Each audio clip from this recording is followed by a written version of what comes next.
سیاسی میدان کی ہر بڑی خبر سے آگاہ رہنے کے لیے ہمارے چینل آزاد سیاست کو سبسکرائب کریں اور بیل آئیکن کو پریس کریں۔ جی بالکل، آپریشن تو اختتام کو پہنچ گیا ہے اور رات D G I S P R general Ahmed Sharif Chaudhry صاحب نے بھی اس حوالے سے تفصیلی بات کی میڈیا میں۔ تو اب ان کی کیپیسٹی بھی دیکھ لیں ان دہشت گردوں کی کہ جب فوج پہنچ گئی اور انہوں نے آپریشن شروع کیا تو پھر سب کے سب کو چھڑا بھی لیا، اور اس دوران یعنی آپریشن کے دوران تو کوئی ایسا واقعہ نہیں ہوا، یعنی 21 جو سویلین مارے گئے تھے، 4 FC کے لوگ شہید ہوئے تھے۔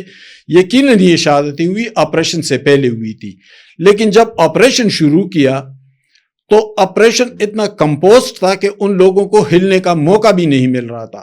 بلکہ میری بات ہوئی تو 2 کمانڈوز جو زرار بٹالین کے تھے، جو کمانڈوز ہوتے ہیں، کہتے کہ 2 کمانڈوز نے بنیادی طور پر معاملات کو فوری طور پر سنبھال لیا تھا جب وہ ٹرین کے اندر داخل ہوئے تھے۔ اور پھر ظاہر ہے کہ ایک فوجی کی کیپیسٹی اور پھر اسپیشلی SSG کمانڈوز کی کیپیسٹی، اور ایک دہشت گرد جو اپنی ریاست کے خلاف لڑتا ہے، اپنے لوگوں کے خلاف لڑتا ہے، اپنے آئین و قانون کے خلاف لڑتا ہے، تو پھر اس کی کیپیسٹی کیا ہوگی، پھر اس کی اخلاقی پوزیشن کیا ہوگی۔ تو ظاہر ہے کہ اس طرح کا ٹکراؤ ہوگا تو پھر یہی نتائج تو نکلیں گے، یعنی ان کو تو کئی کامیابی تو نہیں ملے گی اور نہ مل سکتی ہے، لیکن وہ لوگ بہرحال وہ کچھ کر رہے ہیں جو پاکستان مخالف قوتوں کا ایجنڈا ہے، جو پاکستان مخالف عناصر چاہتے ہیں۔ اور ظاہر ہے بارڈر پر افغانستان ہی ہے، اور افغانستان کے بارے میں تو نہیں کہہ رہا، یہ تو اقوام متحدہ کی رپورٹ ہے کہ افغانستان کے اندر دہشت گردوں کے کیمپ سے اور ان دہشت گرد کیمپس سے پاکستان میں حملے بھی ہو رہے ہیں، ان دہشت گرد کیمپوں سے BLA کے بھی رابطے ہیں، یعنی BLA کا تو باقاعدہ نام لیا ہے اقوام متحدہ کی رپورٹ نے۔ تو یہ BLA اور وہاں کے دہشت گرد کیمپ تو کون سی تحریک یا کون سی جماعت، یہ صرف اور صرف دہشت گرد ہے۔ اور پھر ان کی کیپیسٹی یہ ہے کہ وہاں پر فوج پہنچ گئی تو تمام کے تمام جو یرغمال بنائے گئے تھے ان کو بھی چھڑا لیا، اور پھر ان کے بارے میں جو کچھ ہوا وہ بھی آپ کے سامنے ہے۔ جی بالکل، اس میں تو کوئی دو رائے نہیں ہے کہ PTI والے ہمیشہ ایسے ہی موقع کی تلاش میں ہوتے ہیں۔ ان کو جب بھی موقع ملتا ہے پاکستان کو کمزور کرنے کا، اور یہ تو آج کی بات نہیں کہ اب اسی PTI کے 3 وزرائے خزانہ، سابق وزرائے خزانہ نے IMF کو اپنے ملک کے خلاف خط نہیں لکھا تھا، اور اس خط لکھنے کا انہیں کس نے کہا تھا؟ تو جس جماعت کا رویہ یہ ہو، چلو سیاسی جماعتوں جنہوں نے بہترین کارکردگی دکھائی، یعنی ڈیلیوری کے حوالے سے یقیناً اس میں تو کوئی دو رائے نہیں ہے کہ نواز شریف کی کارکردگی سب سے اچھی رہی ہے پورے پاکستانی تاریخ میں، 1947 سے لے کر اب تک۔ ہم ان سے سیاسی اختلاف بھی کر سکتے ہیں، ہم ان سے الگ ان کے نیریٹو پر، ان کے سیاست پر ہم تنقید بھی کر سکتے ہیں، لیکن اس میں تو کوئی دو رائے نہیں ہے کہ سب سے بہترین کارکردگی انہوں نے دکھائی۔ یہ موٹر ویز جس پر سارا دن ہم دوڑتے رہتے ہیں، یہ کون لے کے آیا تھا؟ یہ CPEC کون لے کے آیا تھا؟ یہ بجلی کے کارخانے کون لے کے آیا تھا؟ یہ انٹرنیشنل ٹریڈ کون لے کے آیا تھا؟ پاکستان کو فلائی کس نے دی تھی؟ اسی نواز شریف نے دی تھی، اسے بھی چور ڈاکو بنا دیا۔ یعنی جو ہماری طاقت، ہماری وحدت اور ہماری انٹیگریٹی کے سمبلز ہیں، اسی پر حملے کرتے ہیں۔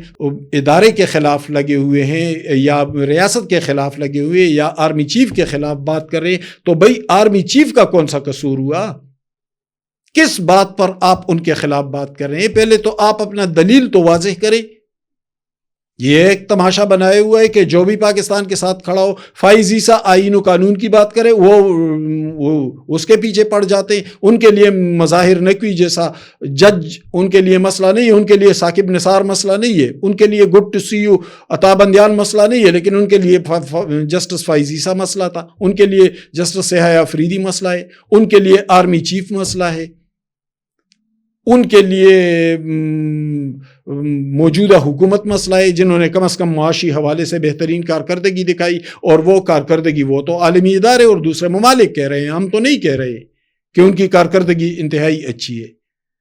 تو جو بھی پاکستان کے خلاف جاتا ہے ان کے ساتھ کھڑے ہو جاتے ہیں۔ اب BLA جیسے تنظیم، میں ان کے بارے میں کیا کہوں کہ اس کا نام لینا بھی گوارا نہیں، معصوم لوگوں کو مارتے ہیں، ناسمجھ خواتین کو بم باندھ کر خودکش بنا دیتے ہیں، اپنی اسٹیٹ کے خلاف لڑتے ہیں، اپنے آئین و قانون کی رٹ کو چیلنج کر رہے ہیں، ان کے ساتھ کھڑے ہو جاتے ہیں، اور ان کے ساتھ اس لیے کھڑے ہو جاتے ہیں کہ ہم اقتدار میں نہیں ہے اور آرمی چیف یا موجودہ فوج ہماری مدد نہیں کر رہی ہے، جس طرح 2014 میں کی گئی، جس طرح 2018 میں کی گئی۔ تو بھائی آپ کی کارکردگی پھر تھی کیا؟ آپ آئے تھے نا اقتدار میں، 2014 سے آپ خیبر پختونخوا میں تاریخ کی سب سے بڑی کرپشن ہمارے سامنے ہے، وہ جو ملم جبہ اور بلین ٹری سونامی اور دوسرے پروجیکٹ سے شروع ہوئی، وہ گندم سکینڈل اور میڈیسن سکینڈل تک آ گئی ہے۔ مرکز میں آپ تھے تو یہاں سے کیا پوٹا، یہاں سے فراگوگی برآمد ہوئی، یہاں سے 190 ملین برآمد ہوئے، یہاں سے میڈیسن عامر کیانی والے برآمد ہوتے رہے، یہاں سے رزاق داؤد کے وہ ڈیم والے معاملات برآمد ہوتے رہے۔ تو آپ کی تو کارکردگی بھی یہی ہے، آپ اپنی کارکردگی کو تو بہتر بنائے چلے، خیبر پختونخوا آپ کے پاس ہے نا۔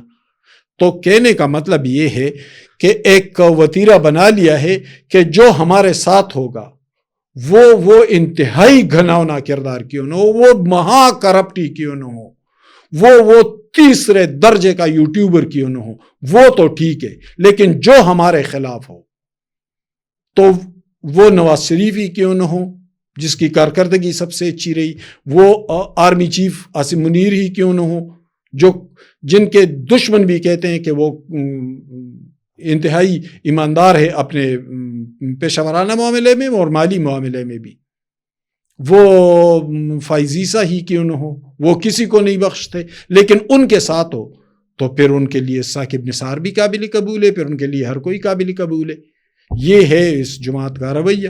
نہیں، تحریک عید کے بعد مجھے تحریک کہاں سے چلائیں گے PTI والے؟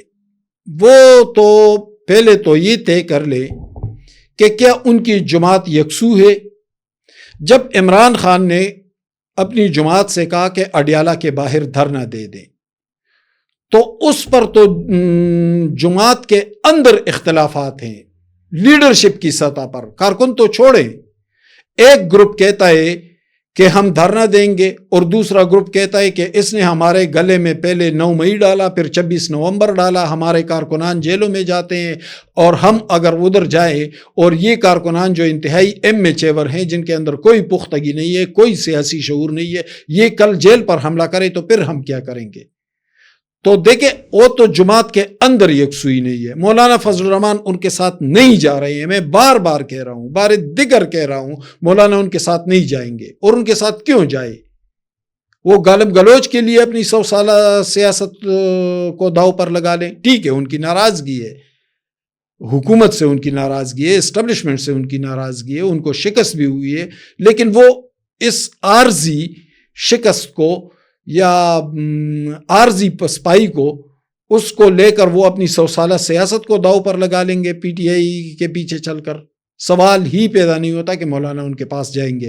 اور دوسری بات یہ ہے کہ یہ جو تبدیل ہوتے ڈائنامکس ہیں خیبر پختونخوا کے، جب مولانا حامد الحق صاحب کی شہادت ہے، پھر اور علماء کرام پر حملے ہیں، مولانا صاحب کے بارے میں تھریٹ الرٹ بھی جاری ہوا ہے، تو اس کے بعد تو اس بات کا سوال ہی پیدا نہیں ہوتا کہ مولانا ان کے ساتھ، وہاں پر تو ان کی حکومت ہے خیبر پختونخوا میں، تو جب وہاں پر حکومت ان کی ہے، انتظامیہ ان کی ہے، ان لوگوں کو پروٹیکشن نہیں دے سکتے، ان لوگوں کی حفاظت نہیں کر سکتے، ان کی حکومت میں ان پر حملے ہو رہے ہیں، اور مولانا نے تو لکیر کھینچ لی ہے، انہوں نے تو بتا دیا ہے کہ بھائی میں تو اپنے علماء کو شہید کہوں گا، تو پھر میں ان کو تو مجاہد نہیں کہہ سکتا، میں تو ان کو دہشت گردی کہوں گا۔